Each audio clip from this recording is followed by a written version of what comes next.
नमस्कार दोस्तों, कैसे हैं आप लोग सभी। आई होप सभी अच्छे होंगे। चलिए आज हम लोग साइंस का सेट नंबर 153 को स्टार्ट करते हैं। उससे पहले अगर आप चैनल को सब्सक्राइब नहीं किए तो आप चैनल को सब्सक्राइब कर लें तथा वीडियो को ज़्यादा से ज़्यादा शेयर कर दें। और इसका पीडीएफ जो है हमारे टेलीग्राम चैनल नॉलेज वाले पीडीएफ पर अपलोड कर दिया गया है और टेलीग्राम चैनल का लिंक इस वीडियो के डिस्क्रिप्शन में दे दिया गया है। और जो भी पिछला वीडियो नहीं देखे हैं तो वो चैनल के प्ले लिस्ट में जाकर के पिछला वीडियो को देख सकते हैं। ठीक, चलिए आज के पहला प्रश्न को देखते हैं।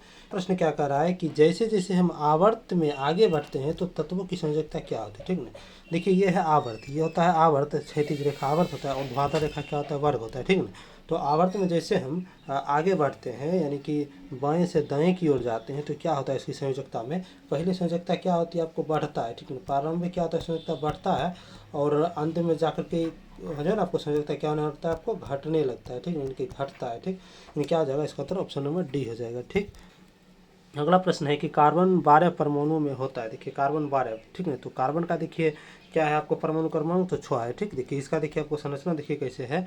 देखिए इसके बाह्यतम कोश में 1 2 3 4 इलेक्ट्रॉन और ये देखिए 2 6, टोटल इसमें 6 इलेक्ट्रॉन हुआ। ठीक ना, 6 इलेक्ट्रॉन हो गया और 6 प्रोटॉन भी हो जाएगा। ठीक ना, और 6 न्यूट्रॉन भी हो जाएगा। ठीक ना, क्योंकि इस पर देखिए कोई भी आवेश नहीं है। ठीक, मतलब कोई भी जो है ना आवेश नहीं है। अगर कोई भी इस पर अगर आवेश रहता चाहे प्लस या माइनस का तो ये क्या रहता है आपको, तो ये घट सकता था इलेक्ट्रॉन। ठीक है, लेकिन यह नहीं है। इसका मतलब क्या होगा कि 6 इलेक्ट्रॉन 6 प्रोटॉन और 6 न्यूट्रॉन होगा। ठीक, तो इसका उत्तर ऑप्शन नंबर ए हो जाएगा। ठीक, चलिए अगला प्रश्न है कि डंक वाले स्थान पर किसके उपयोग से आराम मिलता है। ठीक है, देखिए कोई डंक कर लिया, ठीक है, चींटी हो गया, मधुमक्खी हो गया, डंक कर लेता है तो उसके स्थान पर जो है ना आपको कोई किस चीज़ का प्रयोग करेंगे जो हमें आराम मिलता है। देखिए डंक करता है तो उसमें एसिड डालता है। कौन सा एसिड, तो फॉर्मिक एसिड। ठीक, फॉर्मिक एसिड मतलब कि उसको बेसिक वाला चीज़ को, यानी कि बेकिंग सोडा का प्रयोग करेंगे तो हमको ठीक हो जाएगा। तो इसका उत्तर ऑप्शन नंबर बी हो जाएगा। ठीक, चलिए अगला प्रश्न है कि किसी भी उदासीन विलयन का पीएच मान क्या। देखिए उदासीन विलयन जितना भी है उसका पीएच मान क्या होता है, 7 होता है। तो इसका उत्तर ऑप्शन नंबर बी हो जाएगा। ठीक, देखिए 7 से अधिक होगा तो वो क्षारीय विलयन हो जाएगा और 7 से कम जिसका पीएच मान हो जाएगा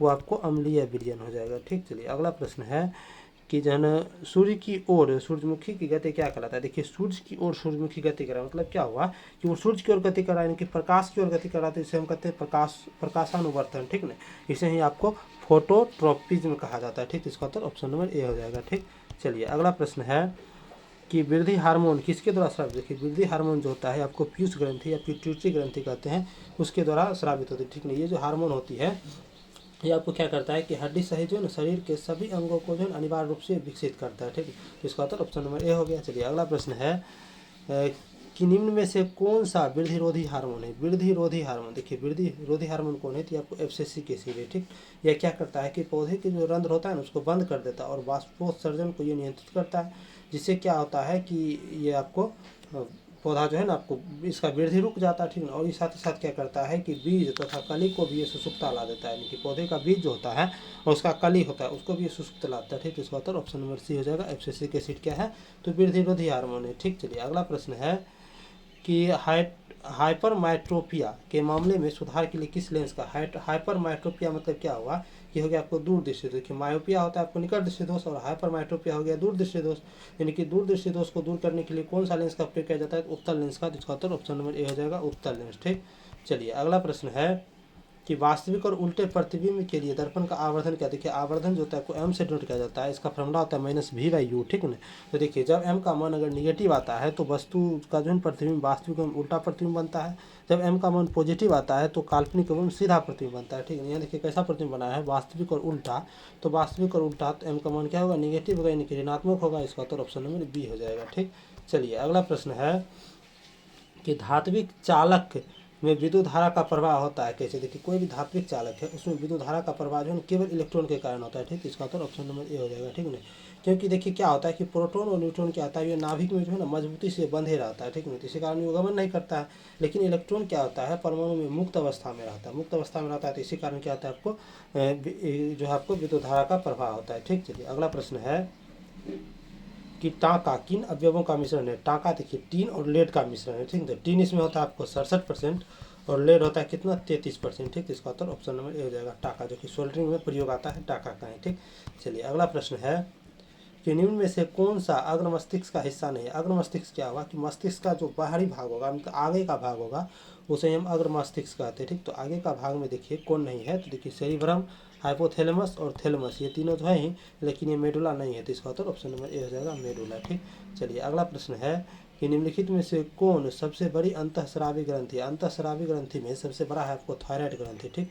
इसका उत्तर ऑप्शन नंबर बी हो जाएगा, थायराइड ग्रंथि, ठीक। तो थायराइड ग्रंथि क्या करता है, आपको थायरोक्सिन हार्मोन का स्रावन करता है, और ये क्या करता है, आपको हार्मोन, ये आपको वसा हो गया, प्रोटीन हो गया, कार्बोहाइड्रेट हो गया, इसको जो है आपको मेटाबॉलिज्म को भी ये बढ़ाता है, ठीक। इसका उत्तर ऑप्शन नंबर बी हो गया। चलिए अगला प्रश्न है कि शहद का प्रमुख घटक है। देखिए शहद में जो मुख्य रूप से घटक होता है ये फ्रुक्टोज होता है, ठीक ना।